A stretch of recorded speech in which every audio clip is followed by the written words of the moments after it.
Elimin ürək sözündə ən gözəl anlara müjdə. Milli dalğada efirdə güneş olur gəl səhərim. Elimin ürək sözündə ən gözəl anlara müjdə.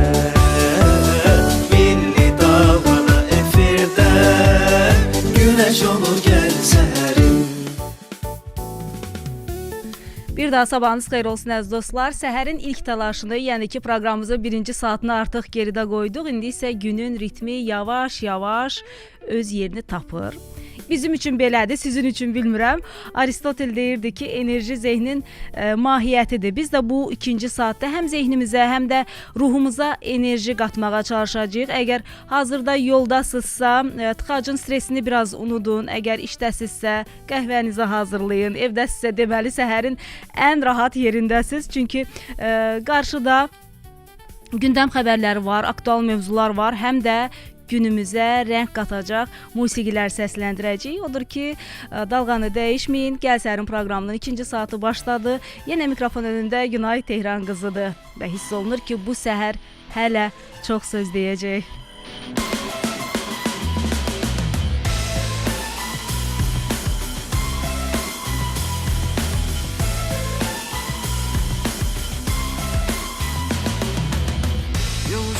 Bir kafede biz yağıştan gizlənəndə gözlərindən oxuyurdum bəxtəvərdin sən də məndə. Sahil boyu qum üstündə uşaq kimi qaçan günlər, saçlarına sığal çəkib mənə könül açan günlər, açan günlər. Sevgilin badə nə badə dəyməsin göz sənə, bir gəlib çıxsana sevgilim söz sənə. Badə nə badə dəyməsin göz sənə, bir gəlib çıxsana sevgilim söz sənə.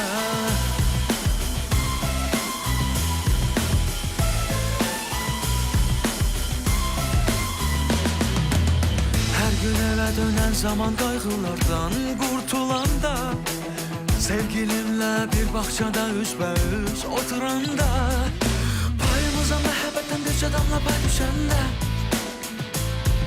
ayrılıqdan üşüyəndə, hər an səni düşünəndə, hər an səni düşünəndə, sevgilim badə nə badə dəyməsin göz sənə, bir gəlib çıxsana sevgilim söz sənə. Badə nə badə dəyməsin göz sənə, bir gəlib çıxsana sevgilim söz sənə.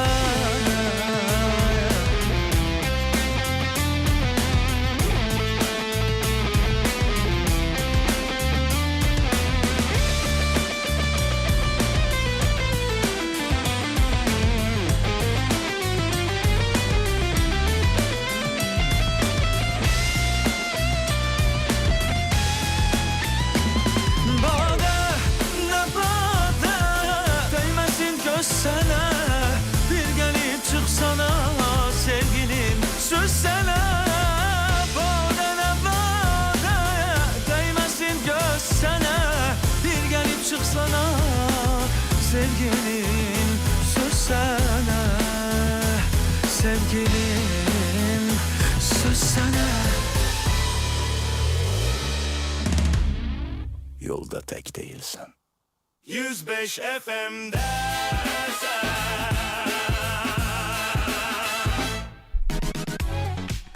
105 FM-dəsinizsə tək deyilsiz. Sizinlə həmsöhbət olan mən varam burada. Və ümid eləyirəm ki, ürəyinizcə olan xəbərləri çatdırıram və çalışıram ki, gündəmdəki ən son yenilikləri sizin nəzərinizə çatdırım və bilirsiniz ki, əziz dostlar, Ümumdünya Şəhər Salma Forumunun 13-cü seriyası Bakıda keçiriləcək və bilmirəm gördünüz ya yox, amma mən izlədim. WUF 13-ün rəsmi loqosunun videosu yayımlanmışdı. Videoda loqo yalnız bir qrafik simvolu deyil, Azərbaycanın tarixini, mədəniyyətini və Bakının müasir şəhər ruhunu bir araya gətirən vizual hekayə kimi təqdim olunur. Loqonun əsas elementləri Azərbaycanın memarlıq ənənələrindən ilhamlanaraq hazırlanıb və videoda Azərbaycanın qədim memarlıq ənənələrində geniş istifadə olunan incə şəbəkə naxışları, Xəzər dənizinin dalğaları, Bakının külək ritmini əks etdirən elementlər, eyni zamanda Qız qalasının qədim sülyeti və alov güllələrinin müasir görüntüsü öz əksini tapıb. Vizual üslubda Azərbaycanın tarixi irsi və Bakının çağdaş şəhər ruhu vahid kompozisiyada birləşdirilib. Hazırlanan dizayn şəhərin keçmişi, bugünü və gələcəyi arasındakı əlaqəni simvolizə eləyir və Bakının həm tarixi, həm də innovativ simasını ön plana çıxarır. Yeri gəlmişkən Dövlət Miqrasiya Xidməti WUF 13 ilə əlaqədar ölkəyə səfər eləyən əcnəbilərə və vətəndaşlığı olmayan şəxslərə müraciət edib və müraciətdə deyilir ki, WUF 13 yazısı ilə və ya vizasız qaydada BMT-nin məskunlaşma proqramının qeydiyyatından keçərək ölkəyə gələn əcnəbilər və vətəndaşlığı olmayan şəxslər 30 gün müddətinə Azərbaycan Respublikasında olduğu yer üzrə qeydiyyatdan keçmək tələbindən azaddılar.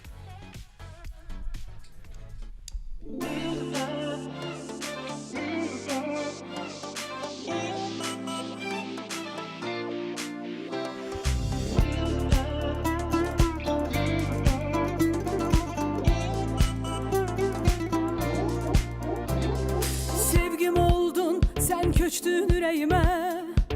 Səni yazıb bastım hər arzu diləyimə. İki qanad verdim, döndün eşq mələyimə. Ama uçup gettin sen mənsiz göylərə. Sevgim oldun, sen köçtün ürəyimə. Səni yazıb bastım hər arzu diləyimə. İki qanad verdim, döndün eşq mələyimə. Ama uçup gettin sen mənsiz göylərə. Hoş sözlerinden, o deniz gözlerinden, toxum el izlerinden, seni tanıyım, yine tanıyım. Saf gülüşlerden, o öten görüşlerden, titreyen öpüşlerden, seni tanıyım, yine tanıyım.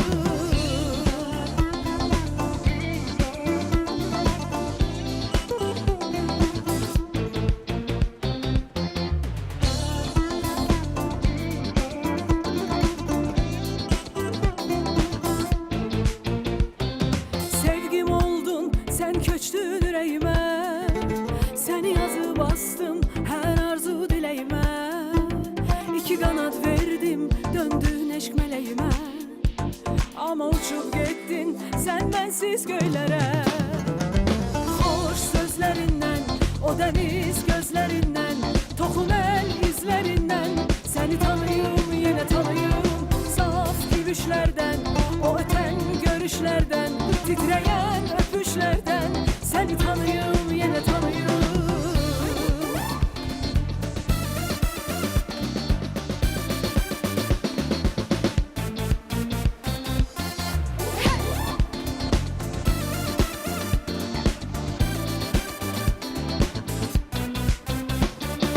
Hoş sözlərindən, o dəniz gözlərindən, toxun el izlərindən, səni tanıyım, yenə tanıyım. Saf gülüşlərdən, o ötən görüşlərdən, titrəyən öpüşlərdən, səni tanıyım, yenə tanıyım. Hoş sözlərindən, o dəniz gözlərindən, toxun el izlərindən, səni tanıyım, yenə tanıyım. Saf gülüşlərdən, o ötən görüşlərdən, titrəyən öpüşlərdən, səni tanıyım, yenə tanıyım. Bir sehir, bir möcüzə, 105 FM dalğası, məlhəmdir könlümüzə. 105 FM dalğası. Reklamlar. Mənzil almağa pulun yetmirsə, Hissə al. Pulunu gözlədib dəyərdən salma. Onu yaşayış sahəsinə çevir. Nə kredit var, nə faiz, nə də aylıq öhdəlik. İstədiyin zaman al, istədiyin qədər ödə. Ulduz 1544-ə zəng et. Reklam yerləşdirmək üçün 050 299 86 39 nömrəsinə zəng edin.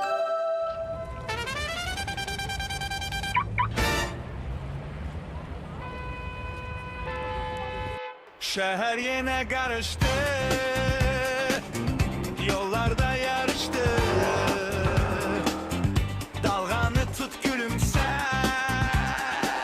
bu ses seninle tanıştı.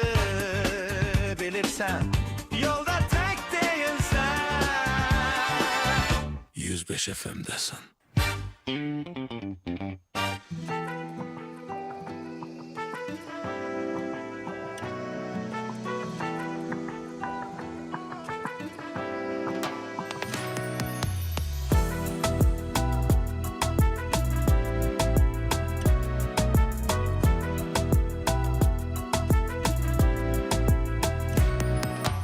Ay məni məndən alıb gedən,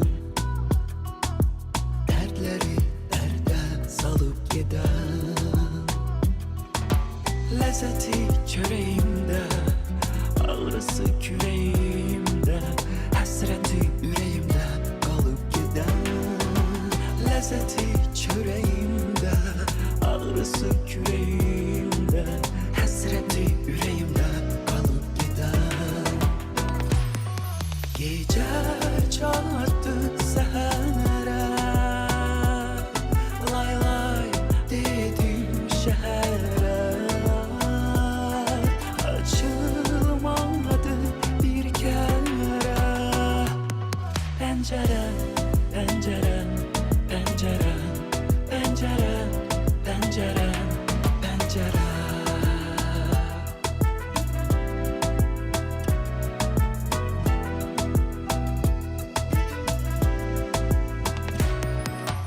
Bir daha geldim o yerlere, tanış küçe, tanış pencere.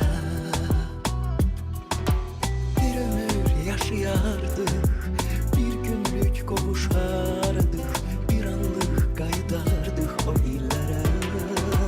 Bir ömür yaşayardık, bir günlük kovuşardık, bir anlık kaydardık o illere.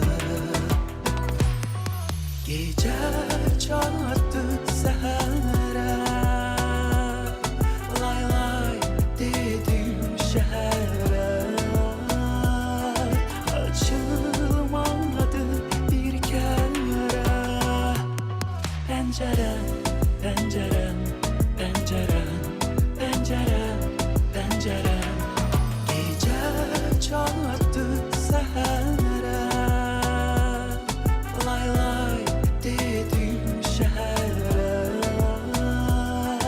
açılmadı bir kərə. Pəncərəm, pəncərəm, pəncərəm, pəncərəm, pəncərəm, pəncərəm, pəncərəm, pəncərəm, pəncərəm, pəncərəm, pəncərəm, pəncərəm.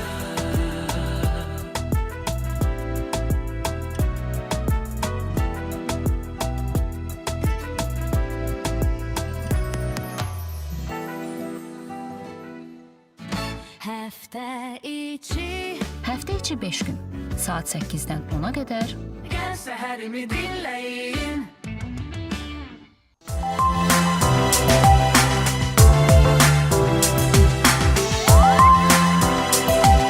Yaddaşlarda bugün.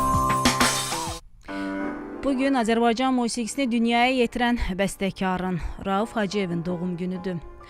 O 1922-ci il mayın 15-də Bakı şəhərində anadan olub. 3 yaşına da gözləri görməyib, sonradan görmə qabiliyyəti bərpa olunub.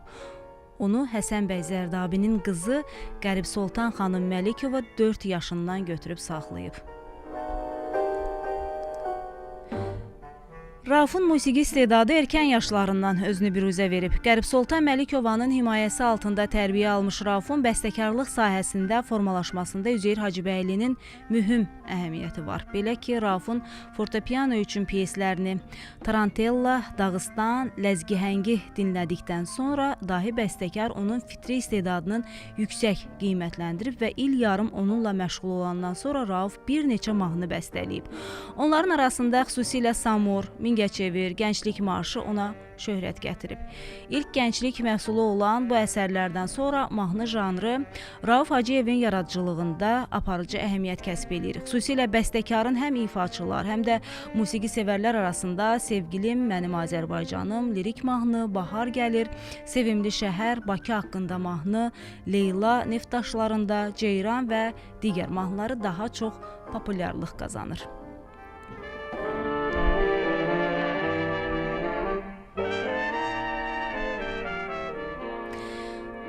O 15-ə qədər filmə musiqi yazıb və hər bir filmdə olduqca çox musiqi parçaları mövcuddur.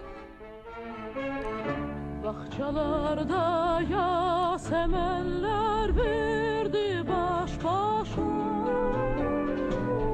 ladələr yürüdü kəməni. Bunlardan Əhməd hardadır, mən rəqs edəcəyəm, Bir qalanın sirri, Kölgələr sürünür, Qaradaşlar və başqalarını göstərə bilərik. Bu filmlərdə musiqi obrazların dolğun təcəssümü, səmimiyyəti, gözəl melodikliyi, şəffaf orkestrləşdirilməsi ilə fərqlənir. Bəstəkar 7 operetta yazıb və onlardan 5-i məhz Moskva Dövlət Operetta Teatrının səhnəsində tamaşaya qoyulub. Eyni zamanda bu operettalar keçmiş SSR-nin mərkəz şəhərlərində uğurla öz təcəssümünü tapıb. Sözün əsl mənasında Rauf Hacıyevin istedadı daha çox operetta janrında parlayıb. Çünki bəstəkarın operettaları respublikamızda bu janrın yeni səhifəsini açıb.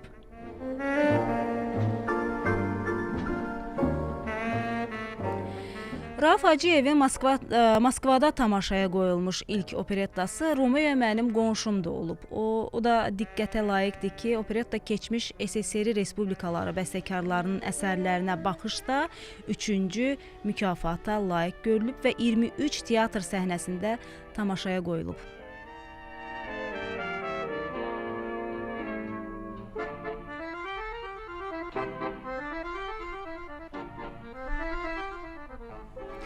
Görkəmli bəstəkarımız Rauf Hacıyev 1995-ci il sentyabrın 19-da dünyasını dəyişsə də, onun musiqisi daim yaşayır və xalqımızın estetik baxımından formalaşmasında, tamaşaçı və dinləyicilərin musiqi zövqünün inkişafında mühüm rol oynayır və inanırıq ki, Azərbaycan nə qədər varsa, Rauf Hacıyevin musiqisi, səhnə əsərləri daim yaşayacaq. Çünki onun yaradıcılığı ölməzdir.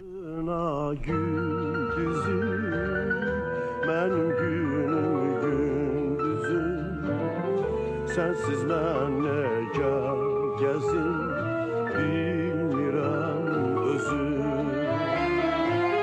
Saçlarına güldüzüm, mənim günüm gündüzüm, sənsiz mən necə dözüm, bilmirəm özüm.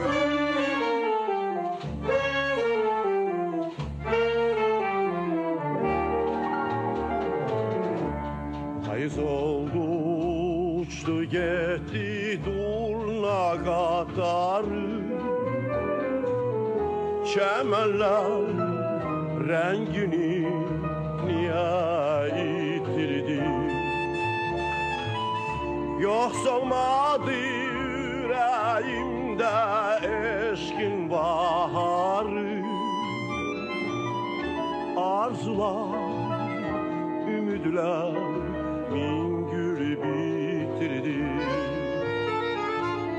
Saçlarına güldüzüm, mənim günüm gündüzüm, sənsiz mən necə dözüm, bilmirəm özüm.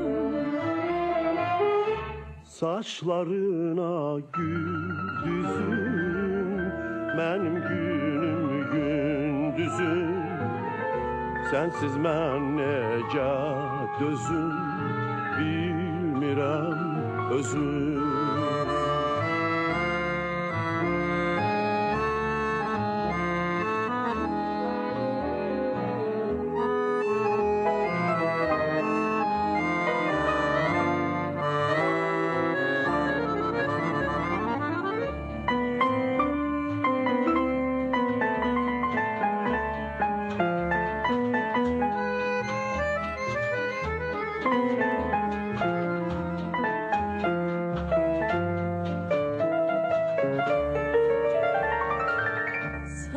Saçlarına gül düzüm, benim günüm gündüzüm.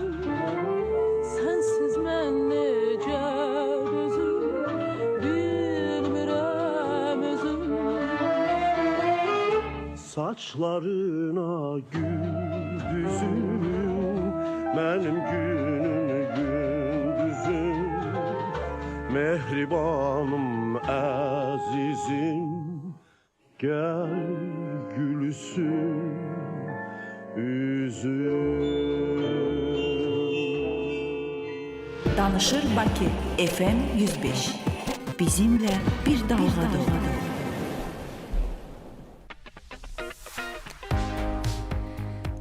Dalğanı elə indicə 105 FM-ə kökləyənlər sabahınız xeyir olsun. Gəlsərimə qulaq asırsınız və ən son xəbərləri nəzərinizə çatdırırıq. Paytaxtda yeni işıqforlar istifadəyə verilib.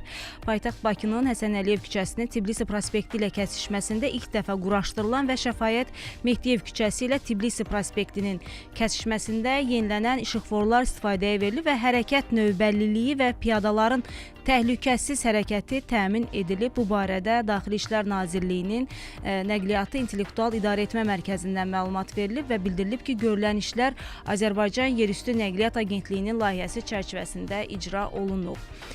Və yəqin ki, siz özünüz də görmüşdünüz bunu, bəlkə sosial şəbəkələrdə qarşınıza çıxmışdı. Bakı şəhəri Nizami rayonu ərazisində Koroğlu nəqliyyat qovşağındakı körpülərdən birinin sürücülər üçün təhlükə yaratması ilə bağlı görüntülər paylaşılmışdı.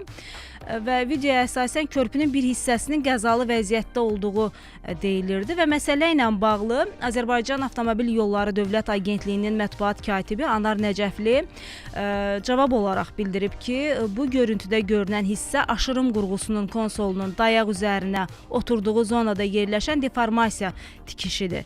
Yəni temperatur şovu deyirlər buna. Həmin tikiş körpü konstruksiyasında temperatur dəyişiklikləri və digər istismar yükləri nəticəsində yaranan hərəkətlərin kompensasiya olunması üçün nəzərdə tutulmuş konstruktiv elementdir və texniki baxımdan normal hesab olunur. Yəni yayılan görüntü körpüdə hər hansı qəza vəziyyətinin və ya təhlükəli konstruktiv problemin göstəricisi deyil.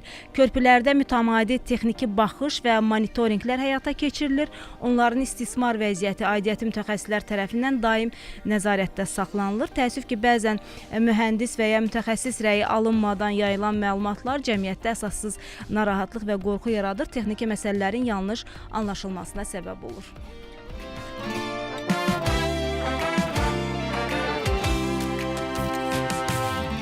Sen gelenden ömrüme yarım, kış dönüp baharlaşır. Sen gelenden ömrüme yarım, gəm keder kenarlaşır. Söylesen axı necə, bir çiçek yaşar susuz. Sensiz her günüm geçer, mənasız ve duygusuz. Senmişsen hemen o ülvü duygu, senmişsen bitip tükenmez arzu, senmişsen seni məni biz eden. Senmişsen seven bu kalbin ilki, senmişsen bütün bu dünya mülkü, sen verdin mənə həyat təzədən.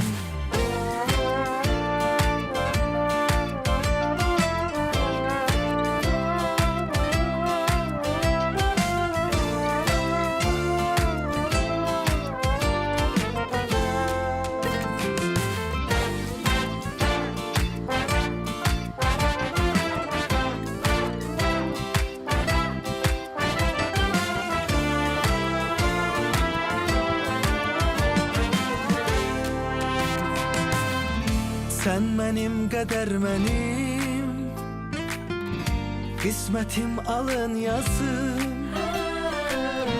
Sənsiz ömrü neylərim, ey olmazsa olmazım. Söyləsən axı necə bir çiçək yaşar susuz. Sənsiz hər günüm keçər mənasız və duyğusuz. Sənmişsən həmən o ülvi duyğu, sənmişsən bitib tükənməz arzu, sənmişsən səni məni biz edən, sənmişsən sevən bu qəlbin ilki, sənmişsən bütün bu dünya mülkü, sən verdin mənə həyat təzədən.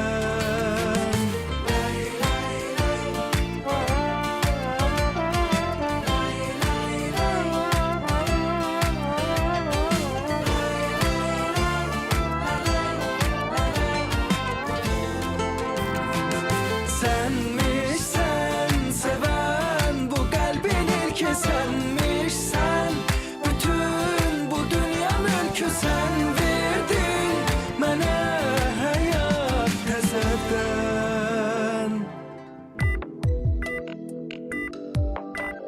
Həkimlər nə deyir? Heç nə, həkimlər deyirlər ki, bu yaşdan sonra beynimiz kiçilirmiş. Hansı yaşdan sonra? Deməli, insan beyninin 30 yaşdan etibarən kiçilməyə başladığı açıqlanıb. Bu barədə nevrologiya üzrə mütəxəssis Mustafa Seçkin bildirib. Onun məlumatına görə Alzheimer və demensiyadan qorunmaq üçün koqnitiv ehtiyatın gücləndirilməsi böyük əhəmiyyət daşıyır və mütəxəssisin sözlərinə görə tibbdəki inkişaflar insanların ömür uzunluğunu artırsa da beyin sağlamlığının qorunması getdikcə daha vacib məsələyə çevrilir. Beynin fiziki dəyişikliklər 30 yaşdan başlayır, lakin bunun təsirləri əsasən 60 yaşdan sonra hiss olunur. 60 yaşlar beynin düşüncə və müdriklik baxımından zirvə dövrüdür. Yüngül unutqanlıq olsa da bu yaşlarda sinaptik sıxlıq yüksək olur. Mütəxəssis Alzheimer xəstəliyinin beyində zülal yığması ilə başlayan və illərlə gizli davam edən proses olduğunu bildirib. Onun sözlərinə görə unutqanlıq hər zaman Alzheimer anlamına gəlmir. Covid-19 sonrası yaranan beyin dumanı, infeksiyalar və bəzi şişlər də oxşar simptomlara səbəb ola bilər. Nevroloq xəstəliyə qarşı ən güclü müdafiə mexanizminin koqnitiv ehtiyat olduğunu vurğulayıb və bu ehtiyatı artıran əsas faktorlar hansılardır? Onları deyək.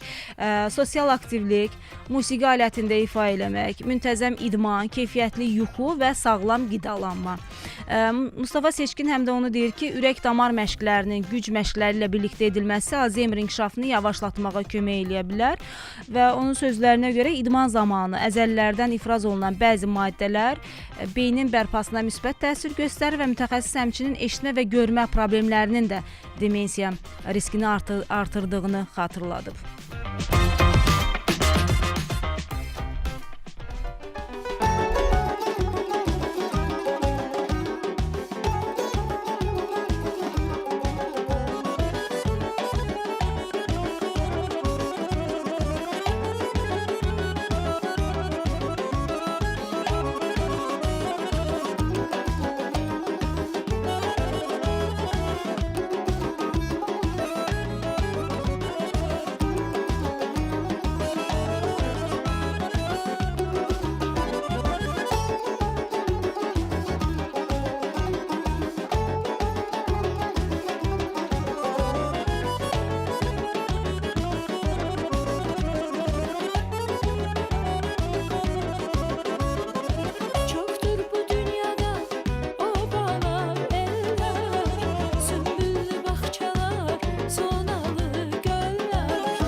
Aşık el əsgərin sazından olmaz, telli sazın xoş avazından olmaz. Aşık el əsgərin sazından olmaz, telli sazın xoş avazından olmaz. Bizim gözəllərin nazından olmaz, yurdumun oğlanın qızından olmaz. Ay bizim gözəllərin nazından olmaz, yurdumun oğlanın qızından olmaz.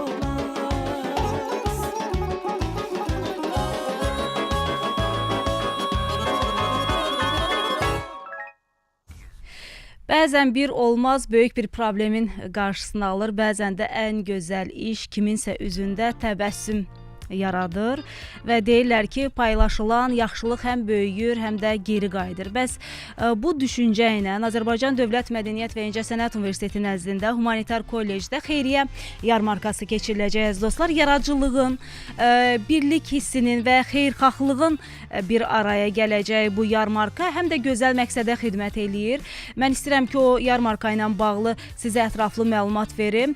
Sosial iş ixtisasının təşəbbüsü ilə 15 may 2026-cı il tarixində saat 15:00-da, yəni bugün saat 15:00-da kollecin 2-ci korpusunda Bir Ürək Sevindirək 3 adlı xeyriyyə yarmarkası təşkil ediləcək. Yarmarkada tələbələrin böyük həvəslə hazırladığı bir-birindən rəngarəng əl işləri, ləzzətli təamlar və maraqlı bədii nümunələr nümayiş olunacaq. Tədbirdən əldə olunan bütün gəlir sosial təminatı aşağı olan tələbələrə dəstək məqsədi ilə sərf ediləcək. Hər birinizi bu nəcib təşəbbüsə qoşulmağa və xeyriyyə məqsədli yarmarkada fəal iştirak eləməyə dəvət edirik. Gəlin bir ürək sevindirək ki, sevinək əziz dostlar. Bir daha xatırladıram, bugün saat 15:00-da keçiriləcək Yahya Bakuvi 14A Humanitar Kollecin 2-ci korpusunda baş tutacaq həmin tədbir və yaxşı olardı ki, elə siz də iştirak edəsiz, ürəyinizdən, könlünüzdən keçirsə əlbəttə ki, elə tələbələrin əl işlərindən 1 manatlıq da olsa, hər hansı bir əl işini alsaz əgər, hədiyyə olaraq alsanız əgər, inanın ki, böyük bir dəstək olmuş olacaqsınız.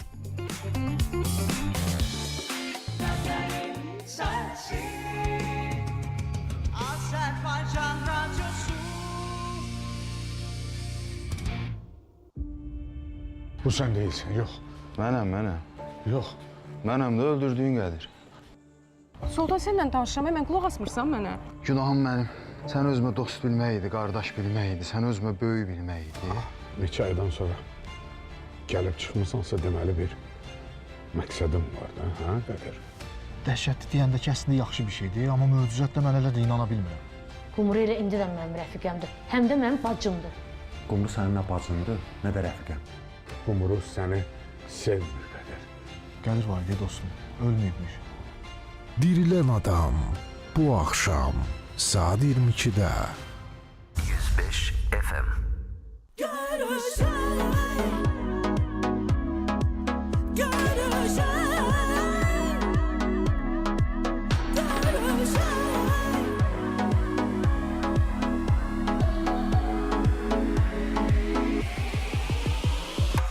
Milyonlarla göydə ulduz alışır, bil mənim yollarımı izləyir. Hər insanın öz taleyi, bəxti var, məni yalnız öz qismətim gözləyir. Məni yalnız öz qismətim gözləyir. Məni yalnız öz qismətim gözləyir. Bilirdim ki, gələcəksən, sən ömrümə diləcəksən. Alın yazım, bəxt ulduzum, görüşək, görüşək.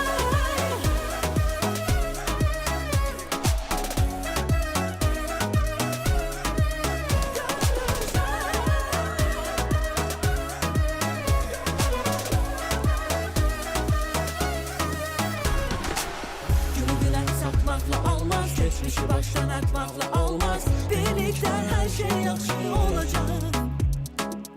Başa düşkü kaçmakla olmaz, herkese kucak açmakla olmaz. Sevmesem günlerde açmaz olacak. Sal yaşa her bir seherden, yaşanılmış her bir an yadda kalacak. Bir xeyir olar her bir gecədən, bəxt düşüb hara uçub getsə də, gəlib yenə öz çininə qalacaq. Gəlib yenə öz çininə qalacaq. Gəlib yenə öz çininə qalacaq. Qalacaq. Bilirdim ki gələcəksən, sən ömrümə gələcəksən. Alın yazırım, bəxt ulduzum görüşər.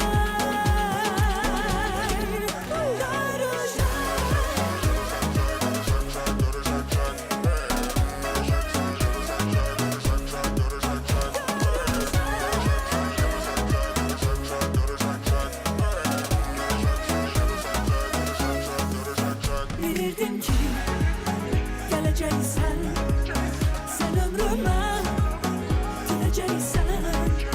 Alın yazırım, bəxt ulduzum görüşər.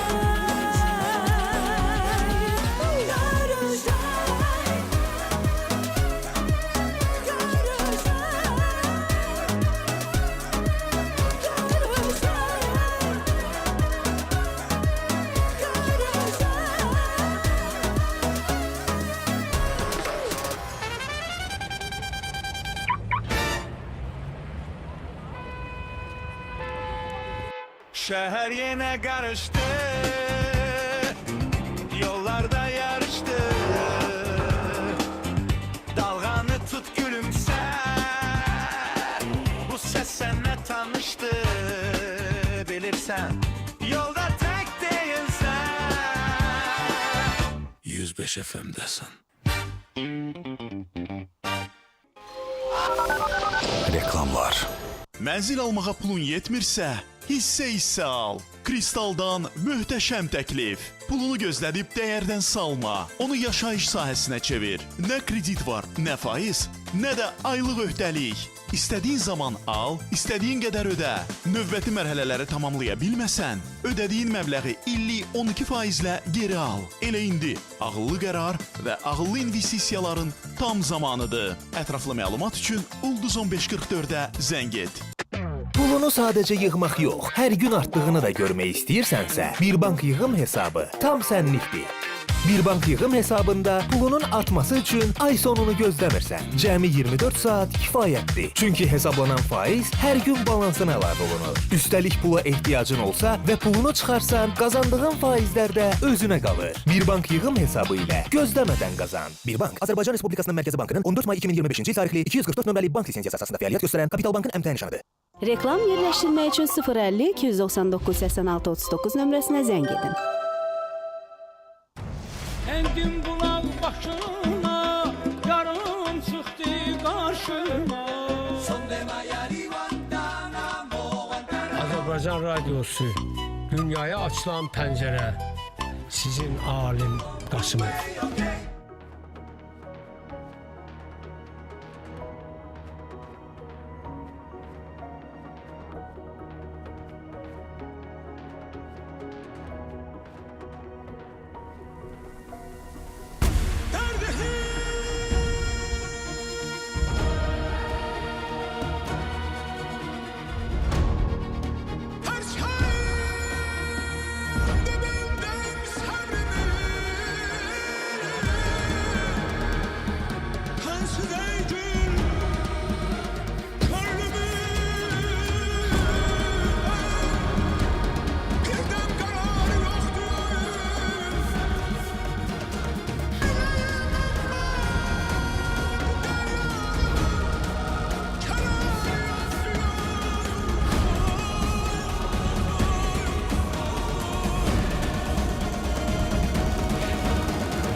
Proqramımızı ən son xəbərlərlə davam etdiririk. Deməli, Bakı şəhər salma həftəsi çərçivəsində şəhərin səsi tədbiri keçiriləcək. Mayın 16-sında baş tutacaq həmin tədbir.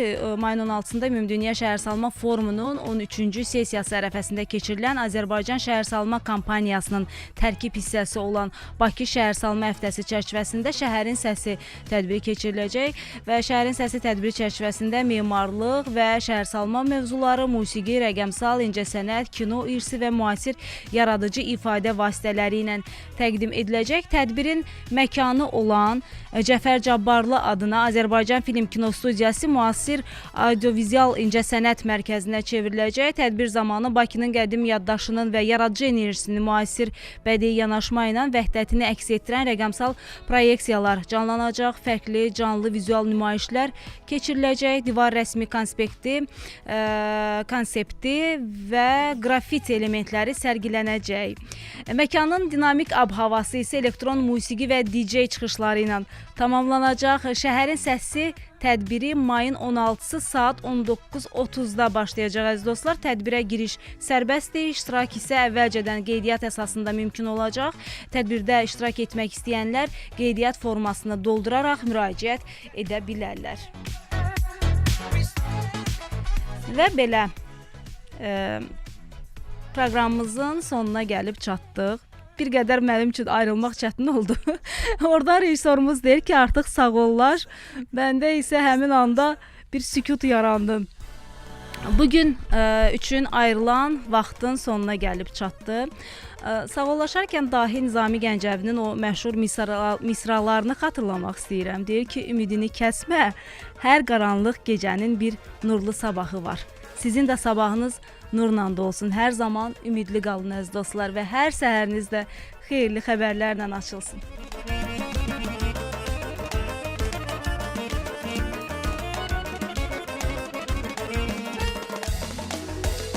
Fayton bizim olaydı, yolu uzun olaydı, yarım bizə gələndə gecə uzun olaydı. Fayton bizim olaydı, yolu uzun olaydı, yarım bizə gələndə gecə uzun olaydı. Əziziyə boyuna, oyuna baxım oyuna, o gün olsun biz gələk subayların toyuna. Əziziyə boyuna, oyuna baxım oyuna, o gün olsun biz gələk subayların toyuna. Oynayarım gül dəstə, oyna canım gül dəstə, gəl çıxaq çəmən üstə, güllərə dəstə dəstə. Oynayarım gül dəstə, oyna canım gül dəstə, gəl çıxaq çəmən üstə, güllərə dəstə dəstə.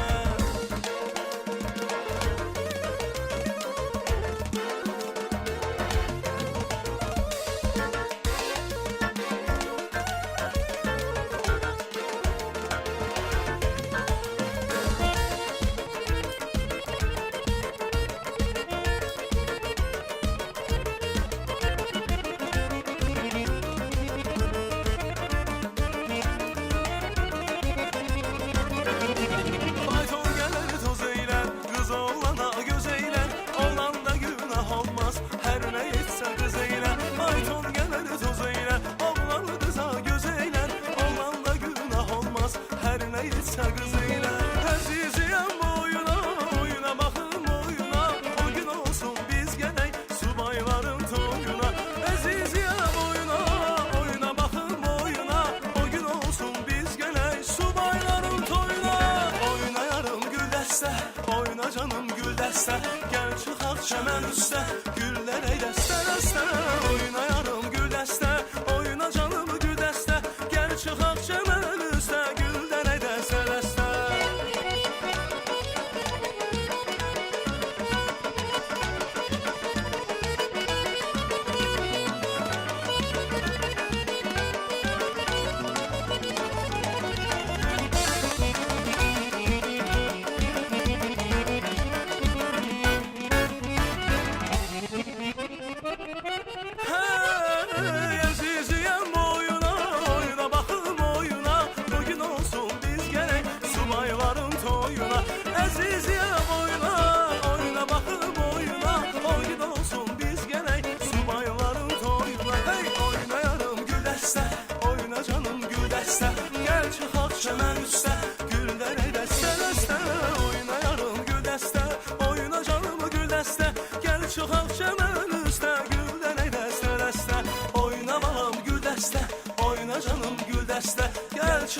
çəmən üstə